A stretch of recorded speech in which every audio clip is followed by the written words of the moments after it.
ហូបឆាមសួរមកមុខនេះហាគឺពេលនិយមហ្មងសម្រាប់ខ្មែរយើងពិសេសហាគឺពេលបនប្រពៃណីជាតិដូចជាចូលឆ្នាំហើយនឹងភ្ជុំបិណ្ឌណាហើយកម្មវិធីបននៅតាមប្រទេសហាក៏ធ្វើដែរសម្រាប់ពិធីធ្វើតាមផ្ទះនីមួយៗគឺខុសៗគ្នាទាំងអស់វីដេអូនេះហាខ្ញុំនឹងបង្ហាញពីរបៀបធ្វើឆាមសួរតាមបែបគ្រួសារខ្ញុំម្ដងយើងធ្វើរួចរាល់ហើយយើងចាប់ផ្ដើមឆាមកយើងដាក់ខ្ទឹមសឆាឡើងឈ្ងុយហើយយើងដាក់ម្ទេសឆ្អើរចូលឆាឲ្យម្ទេសយើងឡើងខំហើយយើងដាក់សាច់ជ្រូកជ្រាំចូលហើយយើងដាក់គ្រឿងទេសចូលយើងមានដូចជាស្ករប៊ីចេងម្សៅស៊ុបទឹកត្រីហើយនិងប្រេងខ្យងដំបូងគេមិញហ្នឹងគឺខ្ញុំដាក់កាពិបងប្អូនយើងលួចកាពិមកបន្តិចមកឲ្យវាឈ្ងុយបងប្អូនអត់ចង់ដាក់កាពិក៏បានដែរស្រីតាមចំណងចិត្តទេហើយយើងឆាពី3ត្រឡប់ទៅយើងចាប់ដើមដាក់ផ្កាចំហឺចូលស្ដាយទៅជាកដុលហើយនឹងផ្សិតក្រៀមមុខនេះហាយើងយកវាទៅត្រាំទឹកឲ្យវារីកហើយយើងយកវាទៅកាត់ចំណិតដូចខ្ញុំអញ្ចឹងណាហើយយើងលាងទឹកវាឲ្យស្អាតមកដោយសារតែវីដេអូខ្ញុំខ្លីពេកខ្ញុំបានបង្ហាញពីរបៀបសម្អាតពីរបៀបធ្វើឯងលើគ្រឿងខើយើងឆ្អិនហើយសម្រាប់3មុខនេះយើងឆារៀងយូរដែរបងប្អូនងាស់ឲ្យវាឆ្អិនល្អហើយយើងដាក់ម្សៅចូលសម្រាប់ម្សៅក៏ដូចគ្នាដែរយើងត្រាំទឹកហើយយើងយកវាទៅកាត់មកល្មមញ៉ាំណាចាំយើងយកមកឆា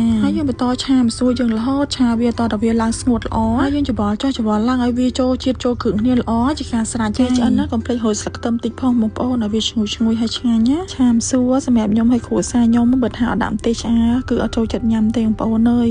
មើលទៅវារៀងសឲ្យដូចមិនទេនិយាយរួមអត់សូវតំណងហ្មងណាឆាមសួរបែបគ្រួសារខ្ញុំណារួចរាល់ហើយសាកល្បងធ្វើញ៉ាំបងប្អូនដឹងតែជាតិហ្មងអញ្ចឹងវីដេអូខ្ញុំមានតែប៉ុណ្្នឹងឯងអរគុណ